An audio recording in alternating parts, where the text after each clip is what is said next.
الحمد لله رب العالمين والصلاة والسلام على خاتم النبيين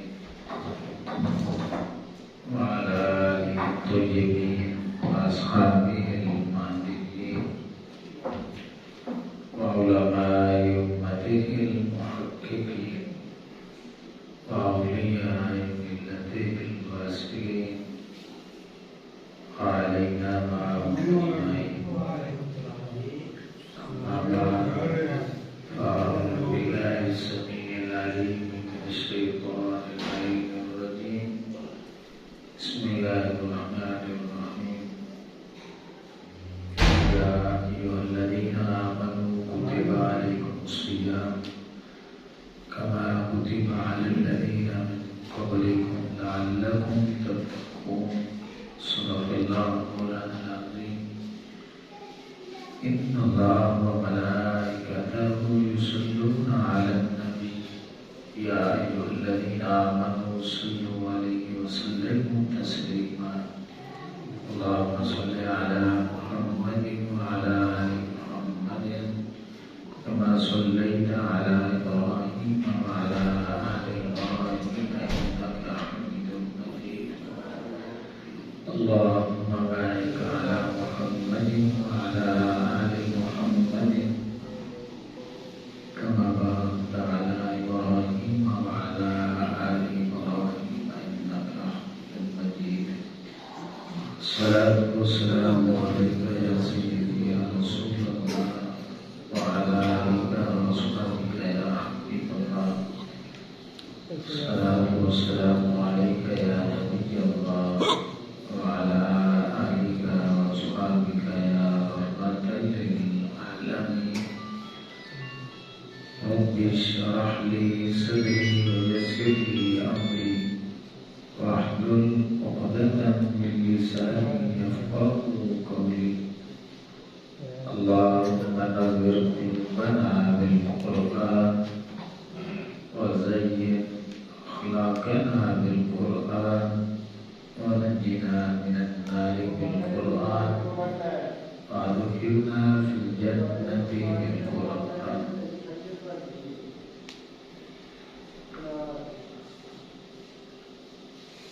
اللہ رب العزت کی حمد و ثنا اور آقا کریم صلی اللہ تعالی علیہ وآلہ وسلم کی بارگاہ ناز میں درود و سلام کا نذرانہ پیش کرنے کے بعد آپ تمامی آقام کو السلام علیکم ورحمۃ اللہ وبرکاتہ. رمضان المبارک اپنی تمام تر برکتوں اور رحمتوں کے ساتھ رواں دواں ہے.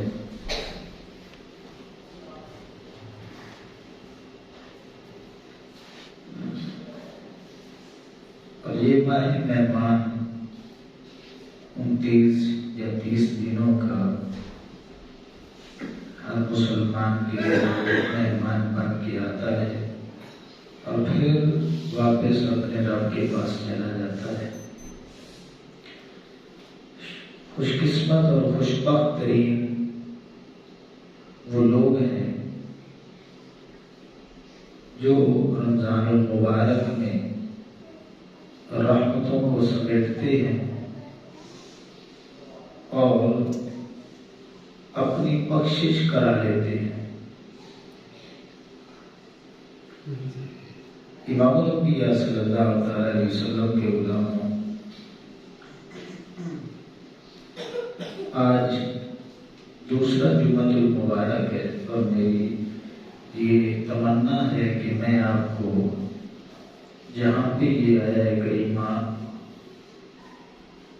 فرضیت روزہ کے حوالے سے شروع ہوتی ہے اور جہاں تک روزے کے احکام اور دیگر ضروری مسائل کو اللہ نے بیان کیا ہے، وہ بنیادی مسائل میں آپ کو پڑھ کے سناؤں.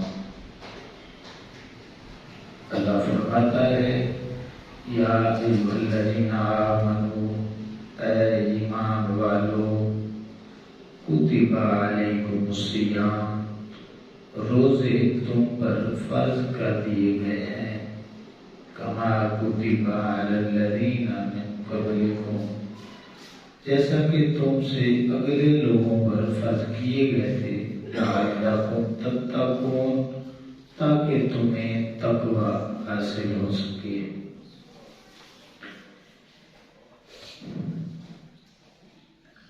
آپ کو معلوم ہے کہ جتنی بھی کتابیں ہیں، توریت، زبور اور انجیل دیگر انبیاء کرام پہ نازل ہوئی،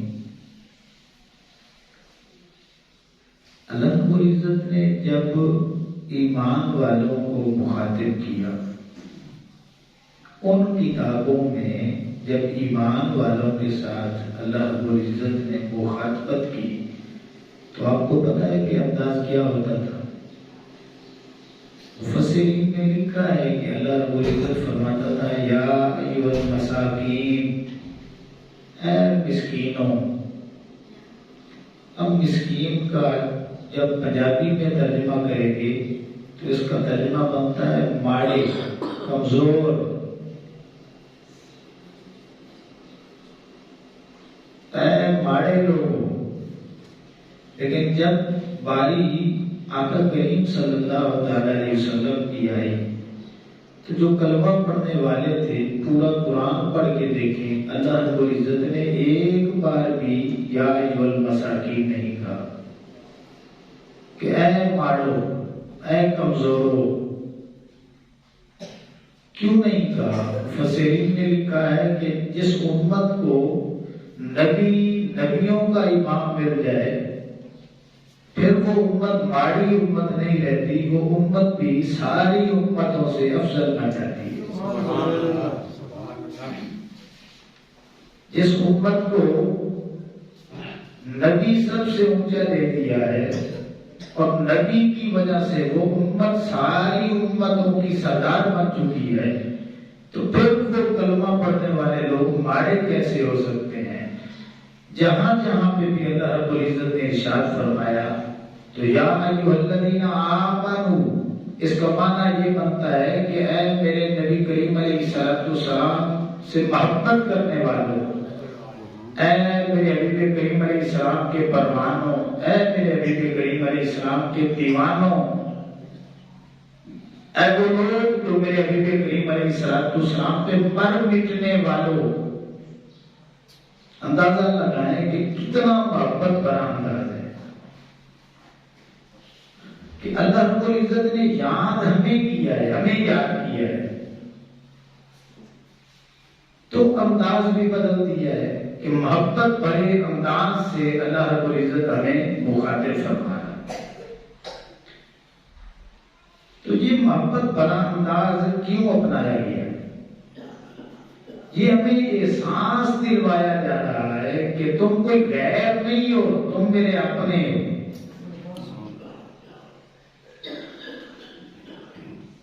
جس طرح ماں یا باپ اپنے بچے کو لاڈ میں پکارتے ہیں اور بلاتے ہیں، نام کوئی اور ہوتا ہے لیکن ایک نیک نام رکھتے ہیں، چھوٹا نام رکھتے ہیں، کوئی مٹھو کہہ دیتا ہے، کوئی پپلو کہہ دیتا ہے، تو وہ بلاتے ہیں تو ماں سے باپ سے پوچھیں بھئی کیوں بلا رہے ہو؟ اور نام تو اس کا کوئی اور ہے، تو وہ ماں بھی کہتی ہے، باپ بھی کہتا ہے کہ یہ ہماری اولاد ہے اور ہم اپنی اولاد سے بڑی محبت کرتے ہیں۔ یہ جو نام اوریجنل نام ہے اسے چھوڑ کے ہم چھوٹے نام سے بلا رہے ہیں نا، اس سے ہم اپنی محبت کا اظہار کر رہے ہیں۔ تو میرا نام، آپ کا نام تو کوئی اور نام ہے، میرا نام بھی کوئی اور نام ہے، ہر کسی کے الگ نام ہے، لیکن اللہ رب العزت نے فرمایا کہ یا ایھا الذین آمنوا، اے وہ لوگوں جو صرف میرے حبیب کریم علیہ السلام سے ہی محبت نہیں کرتے بلکہ والذین آمنوا اشد حبا للہ، میرے حبیب کریم علیہ السلام کا کلمہ پڑھنے کے بعد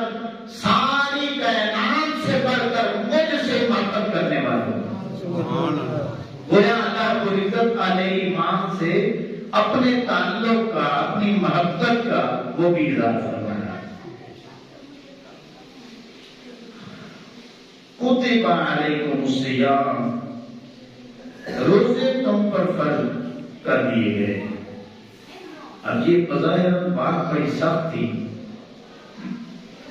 تو اللہ رب العزت نے لہجہ بھی محبت پر اختیار کیا تاکہ محبت بھرے انداز میں ان کو یہ بات بتائی جائے۔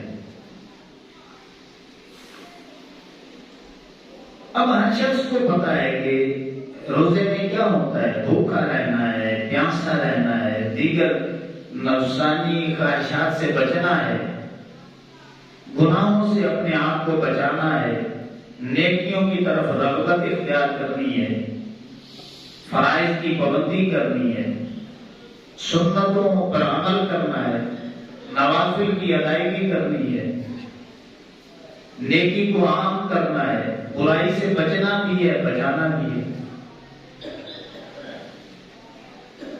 تو بھوکا پیاسا رہنا ہے، تو اللہ فرماتا ہے کہ مجھ سے پیار کرنے والوں، میرے حبیب کریم علیہ السلام سے پیار کرنے والوں، اگر تم سمجھتے ہو بالفرض بھوکا رہنا، پیاسا رہنا کوئی مصیبت ہے، کوئی پریشانی ہے، کوئی تکلیف ہے، کوئی امتحان ہے، تو کما کتب علی الذین من قبلکم، یہ روزے میں نے اگلے لوگوں پر بھی فرض کیے تھے تاکہ تمہارا بوجھ ہلکا ہو سکے، کہ اگر تم امتحان سمجھتے ہو تو یہ امتحان میں نے اگلے لوگوں سے بھی لیا، اگر تم تکلیف سمجھتے ہو تو یہ تکلیف میں نے اگلوں کو بھی دی ہے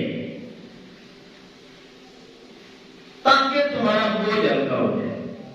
وہ کیسے کہ یہ زلزلے آتے ہیں نا، زلزلے سیلاب بھی آتے ہیں، جیسا یہ حالیہ سیلاب گزرا ہے، تو بستیوں کی بستیاں، شہروں کے شہر تو غرق ہو جاتے ہیں۔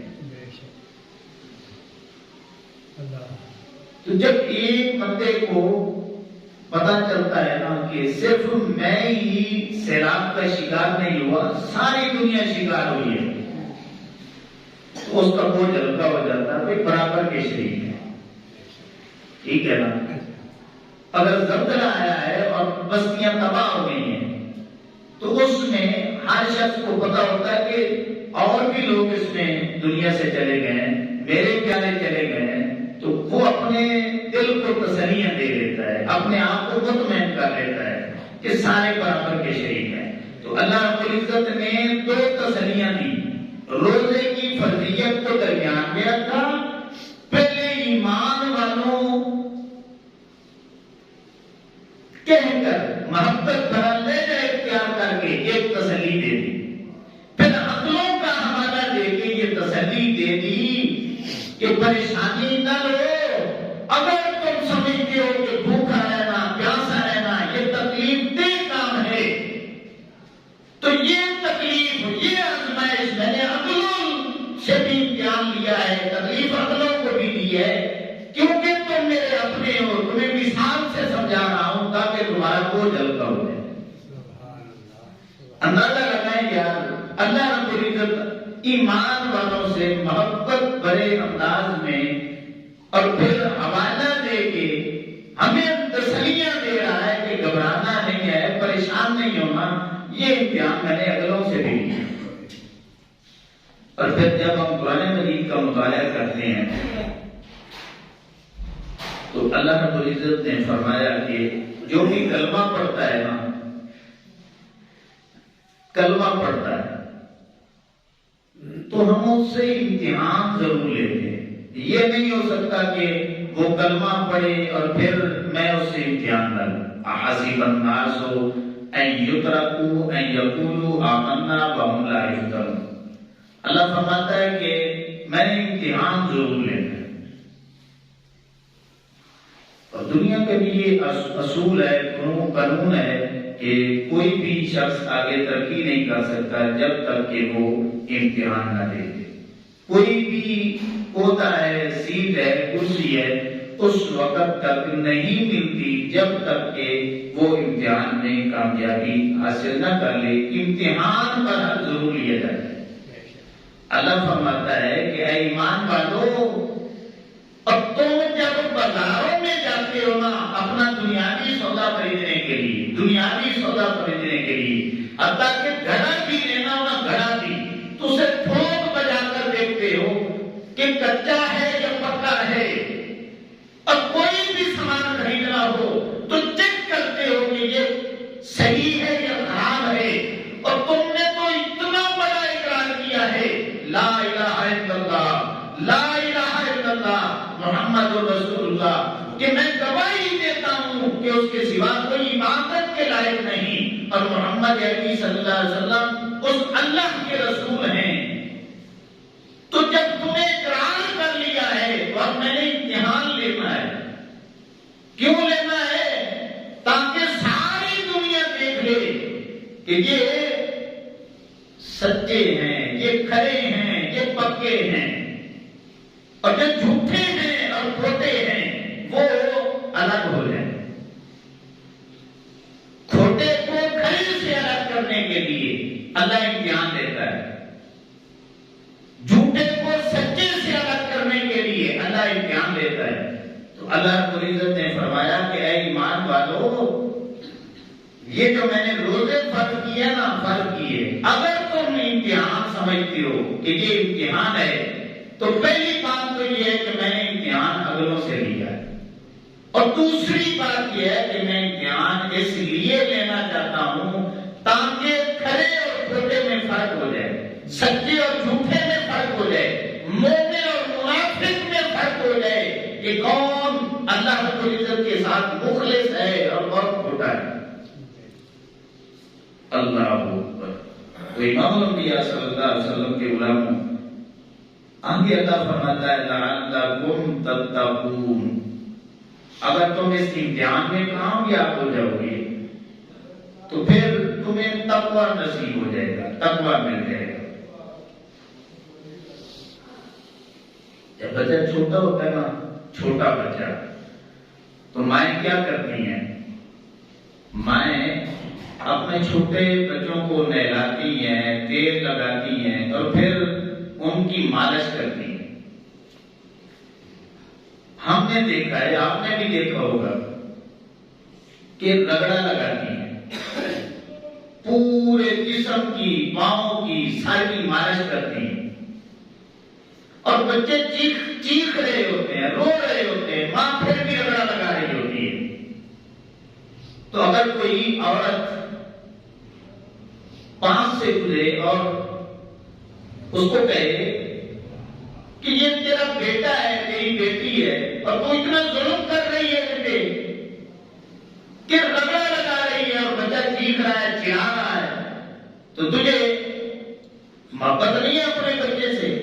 تو ماں کہے گی کہ یہ میرا ہی بچہ ہے، تجھے اپنے بچے سے بڑی محبت ہے، اور اسی لیے تو رگڑا لگا رہی ہوں کہ یہ بچہ میرا ہے. کوئی اور بھی رگڑا لگانے دیتا ہے؟ نہیں لگانے دیتا. یہ میرا بچہ ہے، میرا اس کے ساتھ تعلق ہے، میری محبت ہے، اسی لیے رگڑا لگا رہی ہوں کہ یہ بچہ ہے، اس کو سمجھ نہیں ہے. جب اس کی اچھی طرح مالش ہو جائے گی، اس رگڑے سے یہ بچہ گزر جائے گا تو بڑی سکھ کی نیند سوئے گا، بڑے آرام سے نیند کرے گا. تو اللہ فرماتا ہے میرے بندے، یہ بھوک اور پیاس کا رگڑا اس لیے لگاتا ہوں تاکہ 1 سال پورا تیرا وہ صحت مند گزرے، تیری دنیا بھی اچھی گزر جائے. اور رگڑا اس لیے بھی لگاتا ہوں تاکہ قیامت والے دن تجھے جو ہے مشکل ترین حالات میں جب سامنا ہوگا تو پھر میری طرف سے تیرے اوپر انعام و اکرام کی بارشیں ہو جائیں، تاکہ تو اگلے امتحان کے لیے تیار ہو جائے، تیرے اوپر میری رحمتوں کا نزول ہو. جس طرح بچے کو رگڑا لگنے کے بعد سکون ملتا ہے، اسی طرح بندہ مومن جب اس دنیا سے جائے گا تو پھر اگلا جان اس کے لیے آسان ہو جائے گا. اللہ اکبر. تو اللہ فرماتا ہے میرے بندے، اب تو سوچتا ہے نا کہ بھوکا رہنا ہے، پیاسا رہنا ہے، بڑے مشکل حالات ہیں، تو ہمارے پتا تو صحیح نا کوئی انعام بھی ملے گا یا نہیں ملے گا، کیونکہ جب بھی بندہ امتحان دیتا ہے نا تو اس کے ذہن میں ہوتا ہے کہ اگر میں نے اچھے نمبر لیے تو پھر مجھے انعام بھی ملے گا۔ اسکولوں میں انعام دیا جاتا ہے، کالجوں میں دیا جاتا ہے، یونیورسٹیوں میں دیا جاتا ہے، دیگر جو ادارے ہیں جو اعلیٰ کارکردگی دکھانے والے ہوتے ہیں ان کو انعام دیا جاتا ہے۔ اللہ فرماتا ہے کہ میرے بندے اگر تو اس پروسیجر سے اس انداز میں گزر گیا اس طرح میں چاہتا ہوں تو تیرا سوال ہے نا کہ تو کیا دے گا؟ میرے بندے لعلکم تتقون، میں تجھے اپنا ولی بنا دوں گا، اپنا ولی بنا دوں گا، اپنا تقوی دے دوں گا، اپنی قربت دے دوں گا۔ اللہ اتنا بڑا انعام اللہ فرماتا ہے ہاں اس لیے تو دینا ہے نا کہ تو میرا پیارا ہے، تیرا میرے ساتھ تعلق ہے، نسبت ہے، اور میں اس نسبت کا اتنا حیا کرتا ہوں کہ جب دن دیکھے میرے بندے نے مجھ پر اعتماد کیا ہے کہ اللہ ہے، اب میرا بھی حق بنتا ہے کہ تجھے میں اپنی قربت دے دوں، اپنی سنگت دے دوں، اپنی معیت عطا کر دوں۔ اللہ اکبر۔ آگے اللہ نے فرمایا ایام معدودات، یہ گنتی کے دن ہیں، یہ سارے بولیں یہ گنتی کے دن ہیں، گنتی کے دن ہیں، 29 دن یا 30 دن۔ آپ کو پتا ہے کہ ماہ رمضان المبارک کے جو علماء نے نام لکھے ہیں نا وہ 30 کے قریب رمضان المبارک کے نام ہیں۔ ان ناموں میں سے ایک نام ماہ مہمان بھی ہے کہ یہ مہینہ مہمان ہے۔ تو یہ کہاں سے ہے کہ ایام معدودات، کہ یہ گنتی کے دن ہے۔ علماء نے یہاں سے ماہ رمضان المبارک کو ماہ مہمان جو ہے نا جسے ہم کہتے ہیں کہ یہ مہمان مہینہ ہے، اس آیہ کریمہ سے نکالا ہے کہ اللہ فرماتا ہے کہ گنتی کے دن۔ اب اگر تھوڑی سی توجہ ہم کریں تو مہمان کسے کہتے ہیں، مہمان کون ہوتا ہے؟ تو مہمان میں 2 شرطیں پائی جائیں تو مہمان مہمان بنتا ہے۔ ایک تو یہ ہے کہ جو ہمیشہ آپ کے پاس رہنے کے لیے آئے نا اسے کوئی مہمان نہیں، سارے بولے اسے کوئی کہتا ہے مہمان نہیں۔ اگر آپ کے پاس آپ کا کوئی بھی قریبی آ جائے وہ کہے میں نے ہمیشہ کے لیے رہنا ہے تو آپ اسے مہمان نہیں مانیں گے۔ مہمان یا تو ہوگا چند گھڑیوں کا، چند گھنٹوں کے لیے، چند منٹوں کے لیے یا چند دنوں کے لیے، بس یہ مہمان کی پہلی تعریف، پہلی بات ہے جو مہمان میں ہو تو پھر مہمان بنتا ہے۔ چند منٹوں کے لیے، چند گھنٹوں کے لیے یا زیادہ سے زیادہ چند دنوں کے لیے ہوگا، یہ شرط پائی جائے۔ اور دوسری شرط یہ ہے کہ آپ کا اس کے ساتھ تعلق بھی ہونا ضروری ہے۔ آپ ہر اہل گہرے کو مہمان نہیں بنا لیتے۔ کتنے لوگ ہیں جو ایک دن میں آپ ان سے ملاقات کرتے ہیں، ملتے ہیں، لیکن آپ نے پرواہ ہی نہیں کبھی کی، سلام دیا بس ادھر ہو گئے، بس زبانی کلامی پوچھ لیتے ہیں کہ آؤ چائے پلائیں، اس سے آگے نہیں جاتے۔ کیوں؟ آپ کو پتا ہے کہ یہ مہمان نہیں ہے۔ مہمان ہونے کے لیے مقررہ وقت کا ہونا ضروری ہے، زیادہ سے زیادہ دنوں کا، جو 29 یا 30 بنتے ہیں، یہ لمٹ ہے مہمان کی۔ اور پھر تعلق کا ہونا ضروری ہے، نسبت کا ہونا ضروری ہے، آپ کی قرابت داری ضروری ہے۔ آگے چلیں، آپ کی کم از کم جان پہچان ہونا ضروری ہے۔ اگر آپ کا کسی کے ساتھ ربط نہیں، تعلق نہیں، نسبت نہیں، قرابت نہیں ہے اور آپ کی جان پہچان نہیں ہے تو پھر وہ بھی آپ کا مہمان نہیں ہے۔ مقررہ وقت کا ہونا ضروری ہے، کم از کم جان پہچان کا ہونا ضروری ہے، تب مہمان بنتا ہے۔ اب قرآن جب ہم اللہ فرماتا ہے کہ میرے بندو یہ قیمتی کے دن ہیں، تمہارے ہمیں پتہ چل گیا کہ یہ مہمان ہے۔ اللہ فرماتا ہے بس 29 یا 30 دنوں کا مہمان ہے، ہمارے تعلق کا ہونا ضروری ہے۔ اللہ فرماتا ہے میرے بندے تمہارا رمضان کے ساتھ یہ جو میرا مہمان ہے تعلق کیا ہے، وہ کلمے کی بنیاد پہ کہ ماہ رمضان جو ماہ مہمان ہے یہ ہر گھر میں نہیں آتا، یہ صرف ان گھروں کا مہمان ہوتا ہے جنہوں نے کلمہ پڑھا ہوا ہوتا ہے۔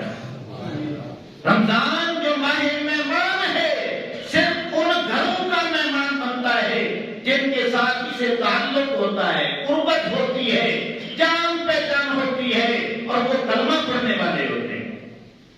تو مہمان 29 یا 30 دن کا ہو کر کے تعلق کی بنیاد پہ صرف ان گھروں میں جاتا ہے، اور پھر کرتا کیا ہے؟ اللہ فرماتا ہے کہ یہ مہمان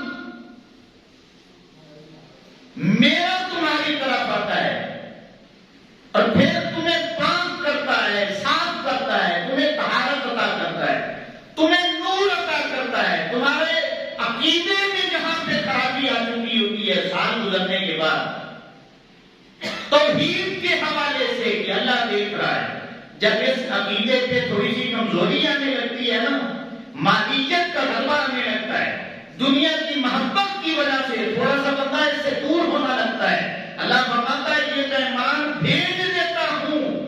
یہ جو گرد و غبار اس عقیدے پہ پڑنے لگتی ہوتی ہے کہ اب تھوڑی سی کمزوری بندہ مومن دکھانے لگتا ہے، اللہ فرماتا ہے کہ یہ مہمان اس مومن بندے کے گھر میں وہ جو کمزور ہونے والا تعلق ہوتا ہے نا اس کو پھر مجھ سے مضبوط کر دیتا ہے۔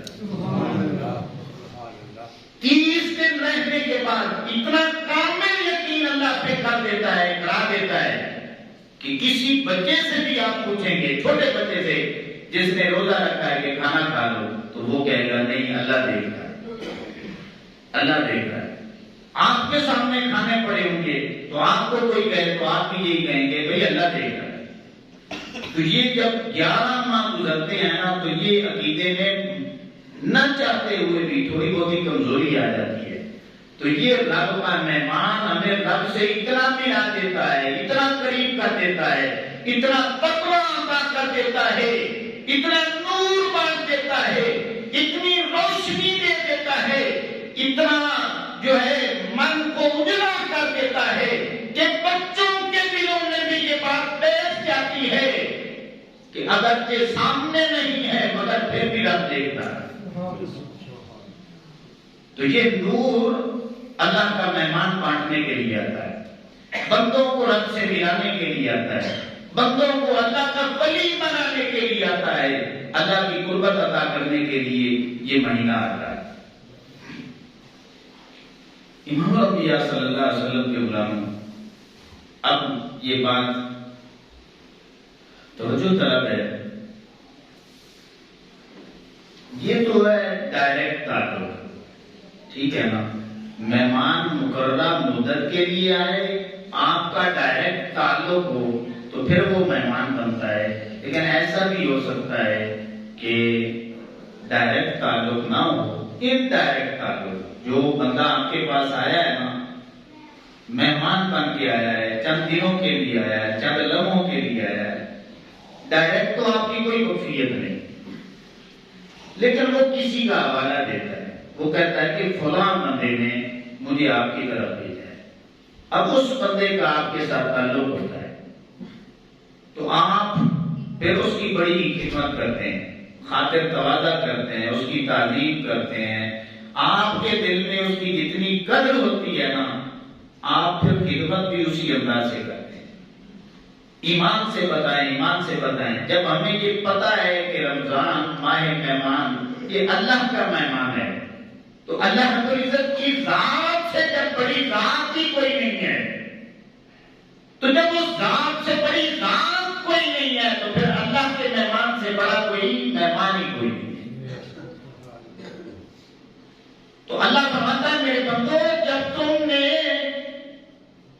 یہ فائنل کر لیا کہ جو کسی کی طرف سے ہو کر کے آپ کا مہمان بنے گا تو آپ نے پچھلے کو دیکھ کے آپ نے اس مہمان کی قدر کرنی ہے، اس کی خدمت کرتے ہیں. تو یہ دیکھ لو مہمان جو ہے نا رمضان یہ خود بخود نہیں آیا، یہ میں نے اسے بھیجا ہے. تو اب تمہارا حق کتنا بنتا ہے کہ اس کا ادب کرو، اس کی تعلیم کرو، اس کی تقریب کرو، اس کی قدر کرو. جب یہ بات ذہنوں میں آتی ہے تو بندہ سوال کرتا ہے مالک ٹھیک ہے ہم نے مان لیا یہ تیرا مہمان ہے، تو نے بھیجا ہے، اور یہ بھی کنفرم ہے کہ تیرا مہمان سب مہمانوں سے بڑا مہمان ہے، اور تیرا حکم یہ ہے کہ مہمان کی قدر کرو. تو مالک تو ہی بتا پھر اس مہمان کی قدر ہے کیا؟ تو آواز آتی ہے میرے بندے پڑھ قرآن. مہمان کی قدر یہ ہے کہ اس مہمان نے روزہ رکھا ہے. سب سے بڑی قدر اس ماہ مہمان کی یہ ہے کہ روزہ نہ چھوڑا جائے، روزہ رکھا جائے. یہ اس مہمان کی قدر ہے. اللہ اکبر. جب ہمیں یہ معلوم ہو گیا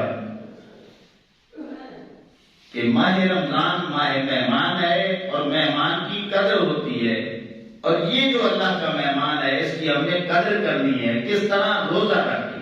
کس طرح قدر کرنی ہے؟ روزہ رکھ کے. اس میں کسی کا بھی اختلاف نہیں ہے. اب سوال یہ پیدا ہوتا ہے کہ قدر کے بھی کئی تقاضے ہوتے ہیں. جب تک ادب کے، تعظیم و تکریم کے ان تقاضوں کو پورا نہ کیا جائے اس وقت تک جو ہے وہ مہمان جو ہے وہ خوش نہیں ہوتا. صرف آپ اس مہمان کو ایک چارپائی پہ بٹھا دیں، اس کی خدمت نہ کریں تو وہ خوش ہوگا. صرف اس کو ایک کرسی پہ بٹھا دیں، آپ نیچے بیٹھے ہیں بھائی میں نے بڑی قدر کر دی. آپ اپنے پلنگ پہ بہترین جگہ بنا کے اسے دے دیں اور یہ بھی کہتے ہیں اسے کہ یہ وہ بستر ہے جو میں نے آج تک استعمال بھی نہیں کیا، تیرے لیے میں نے نکالا ہے. لیکن اس کی قدر نہ کریں، کھانا پینا نہ پوچھیں، اس کی خواہشات نہ پوچھیں تو پھر بھی اس نے کبھی آپ پہ خوش نہیں ہونا. اللہ اکبر. تو امام الانبیاء صلی اللہ تعالی علیہ وسلم کے غلاموں مہمان کی قدر کے تقاضے ہوتے ہیں. تو رمضان المبارک جب اللہ کا مہمان ہے اس کی سب سے بڑی قدر روزہ رکھنا ہے تو پھر اس کے بھی کئی تقاضے ہیں. جب تک ہم ان تقاضوں کو پورا نہیں کریں گے اس وقت تک یہ اللہ کا مہمان ہم سے راضی ہو کے اپنے مالک کے پاس نہیں جائے. اب سوال یہ پیدا ہوتا ہے کہ اس مہمان کی قدر کے تقاضے کیا ہیں؟ ہم میں سے کتنے ہیں جو ان تقاضوں کو پورا کر رہے ہیں؟ اللہ اکبر. امام الانبیاء صلی اللہ تعالی علیہ وسلم کے غلاموں وہ تقاضے یہ ہیں کہ جن کاموں کے کرنے کا اللہ رب العزت نے حکم دیا ہے روزہ رکھ کے بس وہی کام کرنا، اور جن کاموں سے اللہ اور اس کے رسول صلی اللہ علیہ وسلم نے منع کیا ہے ان کاموں سے رک جانا، یہ اس قدر کی تقاضے بنتے ہیں. اس ماہ مہمان کی قدر کے یہ تقاضے بنتے ہیں.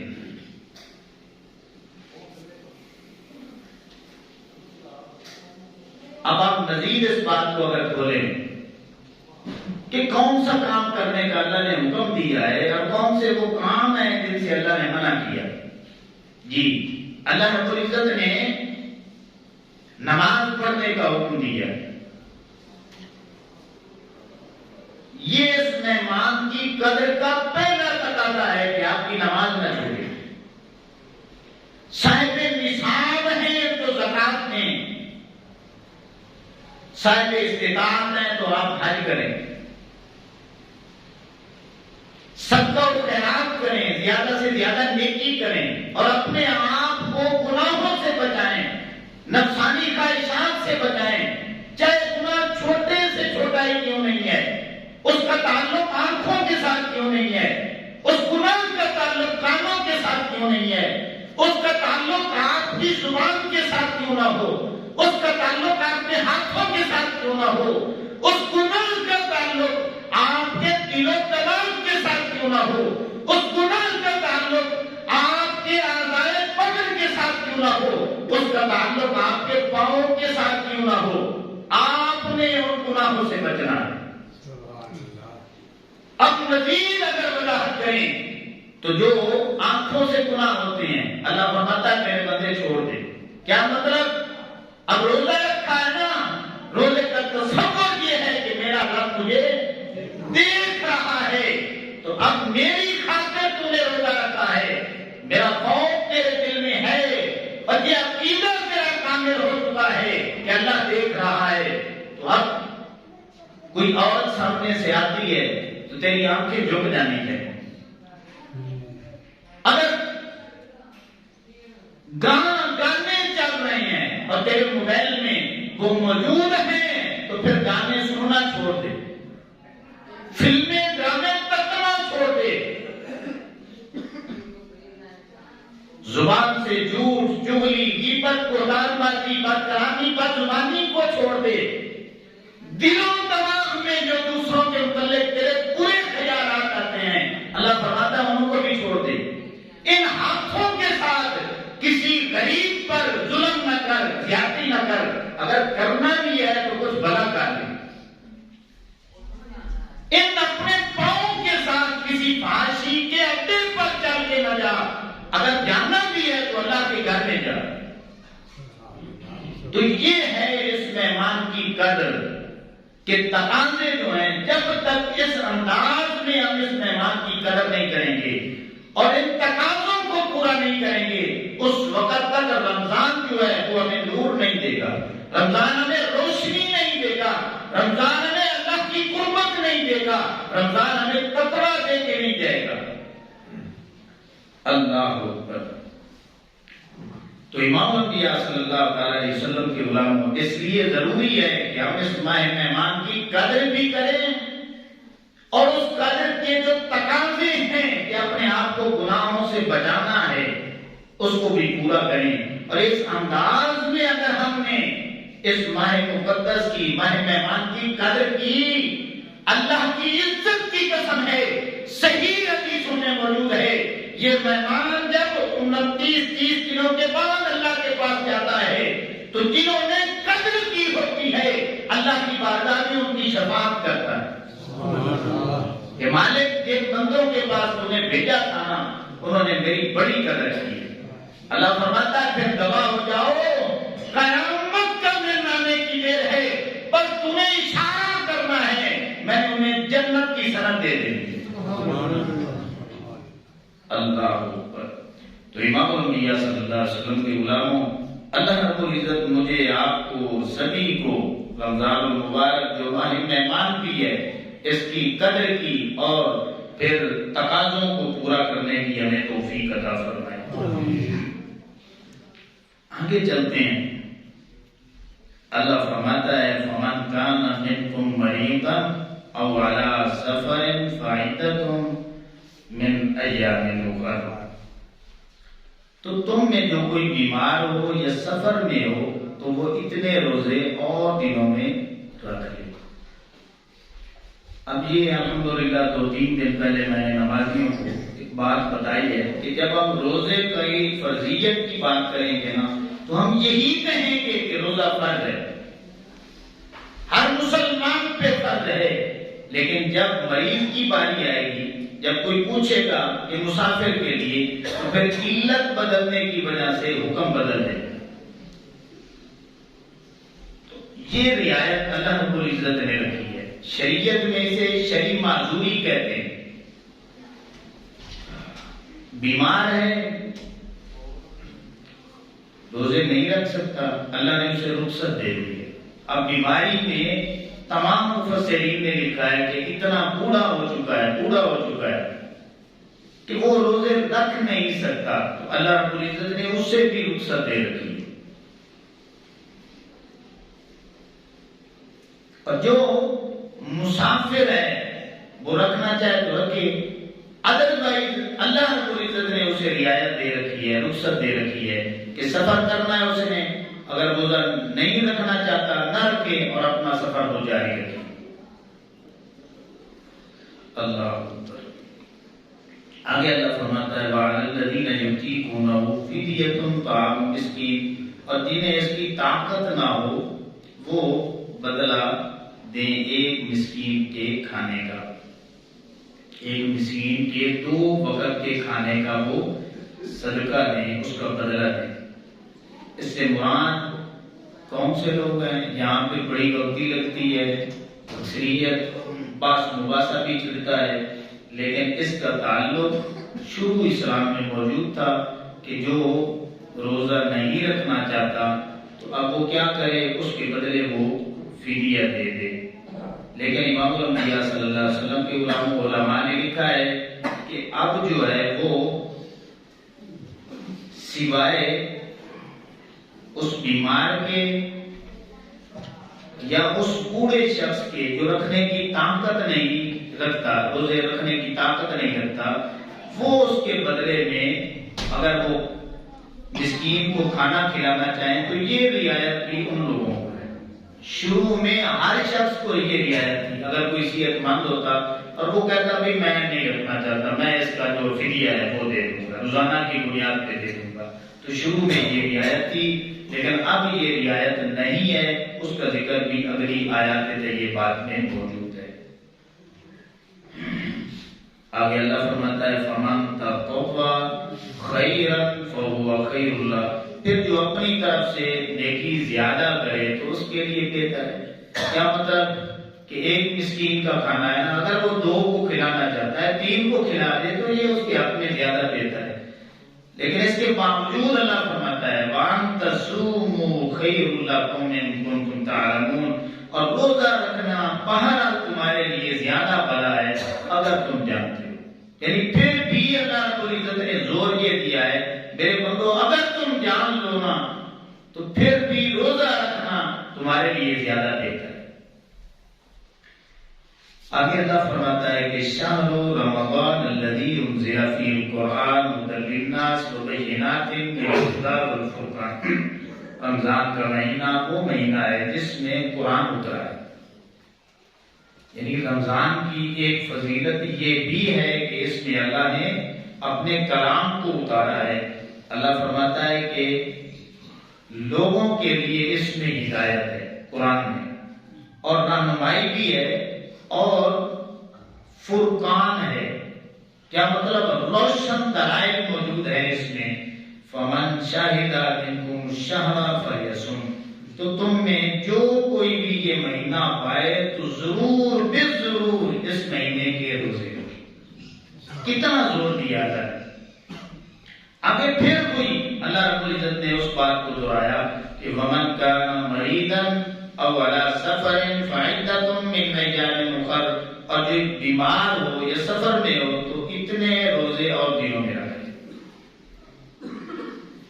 یرید اللہ بکم الیسر ولا یرید بکم العسر، اللہ رب العزت تم پر آسانی چاہتا ہے، تم پر دشواری نہیں چاہتا۔ تم یہ سمجھتے ہو نا بھوکا رہیں گے پیاسا رہیں گے تو یہ شاید کوئی دشواری ہے، مشقت کا کام ہے، تو اللہ فرماتا نہیں، یہ میں نے تمہیں سوکھا رکھنے کے لیے روزے فرض کیے، اوکھا کرنے کے لیے روزے فرض نہیں کیے۔ اب میں آپ کو ایک مثال دوں گا کہ اللہ رب العزت نے فضائل میں یہ بات نظر آتی ہے بھوکا رہنا ہے پیاسا رہنا ہے مشقت کا کام ہے، لیکن اللہ فرماتا ہے کہ روزے رکھوا کے میں تمہیں اوکھا نہیں کرنا چاہتا۔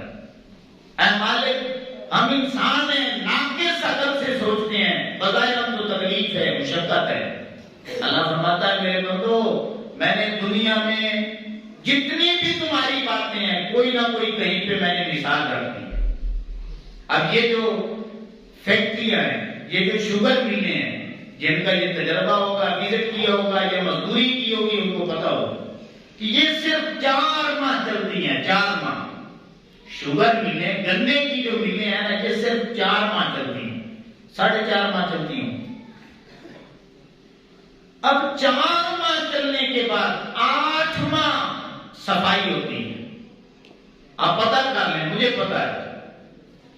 4 ماہ چلتی ہیں، 8 ماہ پھر ان کی صفائی ہوتی رہتی ہے۔ اب ان سے جا کے پوچھیں کہ یار 6 ماہ چلتی، 6 ماہ صفائی ہوتی، لیکن آپ 3 ماہ 3.5 ماہ زیادہ سے زیادہ 4 ماہ چلاتے ہو، پورا صفائی کرتے ہو، پورا سال بقیہ جو ہے وہ صفائی ہوتی رہتی ہے، تو کیوں کرتے ہو؟ تو وہ یہ کہتے ہیں کہ جو نیکسٹ سال آئے گا نا ہم اس کی تیاری کرتے ہیں تاکہ مشینیں اچھے انداز میں چل سکیں۔ امام الانبیاء صلی اللہ علیہ وسلم کے غلاموں، اللہ یہ بتانا چاہتا ہے میرے بندوں، بظاہر مشقت نظر آتی ہے، اب 1 ماہ اگر تم نے اپنے معدے کو رس دے دی، سکون دے دیا، یہ مشینری ہے جو میں نے تمہارے اندر فٹ کی ہے، 1 ماہ رس کے بعد 11 ماہ رات دن کھاتے رہے گے تو یہ مشین پھر چلتی رہے گی، یہ کام کرتی رہے گی۔ کیا مطلب؟ پھر تمہیں صحت عطا کروں گا۔ اور اگر تم نے یہ مہینہ بھی مشین کو بیوی رکھا چلاتے رہے تو اب تمہیں اپنی صحت کا اتنا ہوش نہیں ہے، اپنی صحت کا اتنا خیال ہے، لیکن تم میرے بندے ہو نا، میں تم سے پیار کرتا ہوں، اسی لیے تو یہ کہتا ہوں میرے بندوں روزہ رکھ لو، 1 ماہ اوکے ہو لو، 11 ماہ پھر موجے کرتے رہنا، 11 ماہ پھر موجے کرتے رہنا، اور تمہیں اتنی اپنی صحت کا خیال نہیں ہے، لیکن جب سے کلمہ پڑھا نا مجھے تم سے پیار ہے میرے بندوں، میں یہ چاہتا ہوں کہ اب تمہارے 11 ماہ جو گزرے نا وہ صحت مندی میں گزرے۔ اللہ آگے چلے، اللہ فرماتا ہے وَلِتُكْمِلُوا الْعِدَّةَ وَلِتُكَبِّرُوا اللَّهَ عَلَىٰ مَا هَدَاكُمْ وَلَعَلَّكُمْ تَشْكُرُونَ۔ یہ اس لیے ہے کہ یار صرف تم گنتی پوری کریں اور اللہ کی بڑائی بولو اس پر کہ اس نے تمہیں ہدایت دی ہے، شکر کرو کہ اس نے تمہیں مسلمان بنایا ہے، کلمہ پڑھنے کی توفیق دی ہے۔ تو اس کا مطلب کیا ہے کہ یہ جو میں نے پیچھے آپ کے سامنے باتیں رکھی کہ اللہ رب العزت اس کے ذریعے بندے کو صحت دینا چاہتا ہے، جو روزے رکھے گا اس کو صحت ملے گی، اور روزے بس وہی رکھے گا جس نے کلمہ پڑھا ہے۔ تو اللہ فرماتا ہے میرے بندو اس پر شکر ادا کرو کہ یار اتنی بڑی میں نے تمہیں نعمت دے دی ہے، لعلکم تشکرون، اور تمہیں تو میرا شکر گزار ہونا چاہیے۔ اور جس ڈاکٹر سے دوائی لینے جاتے ہو وہ ایسی دوائی دے دے کہ تمہاری مرض ختم ہو جائے، تم ساری زندگی اس کے چرچے کرتے ہو، دنیا کو بتاتے ہو بڑا قابل ڈاکٹر ہے میرے بندو، اور تمہیں 11 ماہ جو میں صحت دینا چاہتا ہوں 1 مہینہ روزے رکھوا کے اگر تم جان لو تو پھر میرے چرچے کرو کہ مالک نے ہم پہ دشواری نہیں کی، مہربانی کی، اس نے کرم نوازی کی ہے جو ہم پہ روزے فرض کی۔ اللہ اکبر۔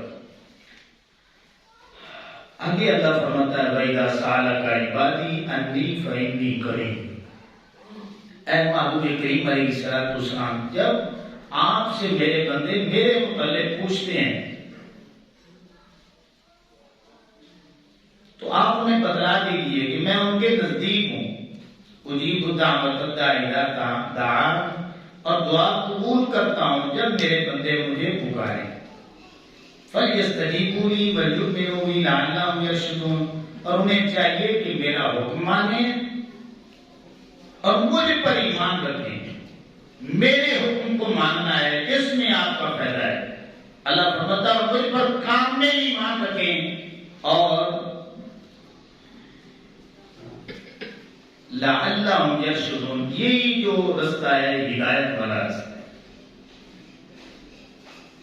آگے 2-4 باتیں سن لیں۔ اللہ فرماتا ہے وَحِلَّ لَكُمْ لَيْلَةَ الصِّيَامِ الرَّفَثُ إِلَىٰ نِسَائِكُمْ، روزوں کی راتوں میں اپنی بیویوں کے پاس جانا تمہارے لیے حلال کر دیا۔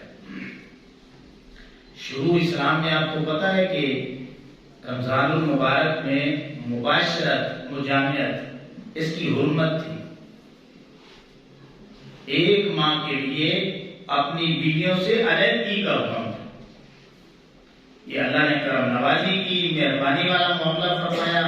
اللہ رب العزت نے پھر جو روزے کے علاوہ دیگر اوقات ہیں اللہ رب العزت نے ان کی رخصت عطا فرما دی. ہن لباس لکم وانتم لباس لہم. آگے اللہ نے فرمایا وہ تمہارا لباس ہیں اور تم ان کے لباس ہو. علم اللہ انکم کنتم تختارون انفسکم. اللہ نے جانا کہ تم اپنی جانوں کو خیانت میں ڈالتے ہو. کہ اللہ نے تو منع کیا ہے لیکن تم پھر بھی جو ہے وہ اس معاملے میں خیانت کر رہے ہو. تو اللہ رب العزت نے پھر کرم نوازی کی رخصت دے بندوں کی کمزوری کی وجہ سے. فتح علیکم اور اللہ نے پھر توبہ بھی قبول فرما لی. وعفا عنکم اور پھر انہیں معافی کر دیا. فالآن باشروہن وابتغوا ما کتب اللہ لکم. تو اب معاشرت جو ہے وہ جائز ہے اور طلب کرو جو اللہ نے تمہارے نصیب میں لکھا ہے. یعنی اللہ رب العزت نے جو اولاد لکھی ہے وہ اس سے مانگو اللہ عطا کرے گا. وَكُلُوا وَاشْرَبُوا حَتَّى يَتَبَيَّنَ لَكُمُ الْخَيْطُ الْأَبْيَضُ مِنَ الْخَيْطِ الْأَسْوَدِ مِنَ الْفَجْرِ.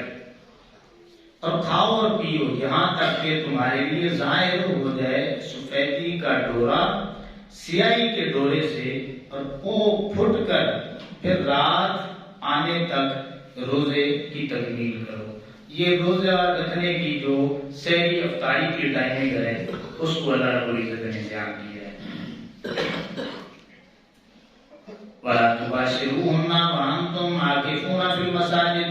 اور عورتوں کو ہاتھ بھی نہ لگاؤ جب تم مسجدوں میں اعتکاف میں بنا. یہ آگے اعتکاف بھی ہوگا نا. ایک ماہ کا اعتکاف آقا اسلام نے ایک بار کیا. 2 یہ اشروں کا یعنی 20 روزوں کا اعتکاف بھی سنت ہے. اور پھر آخری جو 10 دن ہے اس کا بھی سنت اعتکاف ہے. تو اللہ رب العزت نے فرمایا کہ جو اعتکاف مسجد میں مرد بیٹھیں گے ان کے لیے مجامعت جو ہے اس کے لیے وہ سختی سے مانا. اور روزہ بھی ان کے لیے ضروری ہے. جو اعتکاف کریں گے وہ روزہ نہیں چھوڑ سکتے. جو اعتکاف کریں گے وہ مباشرت بھی نہیں کریں گے. مسجدوں میں مردوں کا بیٹھنا ضروری ہے. تلک حدود اللہ فلا تقربوها. اللہ فرماتا ہے یہ میری حدیں ہیں ان کے قریب نہ جانا. بس جو حکم دے دیا ہے اس کا پابند رہنا. کذالک یبین اللہ آیاتہ للناس لعلہم یتقون. اللہ یوں ہی بیان کرتا ہے کھول کھول کے بیان کرتا ہے لوگوں سے اپنی آیات کو کہ کہیں تمہیں تقوی نصیب ہو جائے. یعنی اللہ رب العزت نے اتنی کھول کھول کے جو باتیں بیان کی ہیں اس لیے کہ میرے بندوں کا میرے ساتھ جو تعلق ہے وہ مضبوط ہو جائے. تو امام الانبیاء صلی اللہ علیہ وسلم کے غلاموں یہ ایک آیت کریمہ کو چھوڑ کر پورا رکوع رمضان المبارک کے حوالے سے قرآن مجید میں موجود ہے. اور عمومی طور پہ یہ رکوع تقریباً ہر جگہ پہ ہر سال رہ جاتا ہے. تو میں نے یہ نیت کی تھی کہ میں یہ پورا رکوع اور دیگر جو مسائل ہیں وہ میں آپ کے سامنے رکھوں گا. میں دعا کرتا ہوں کہ اللہ رب العزت مجھے آپ کو سبھی کو عمل کی توفیق عطا فرمائے.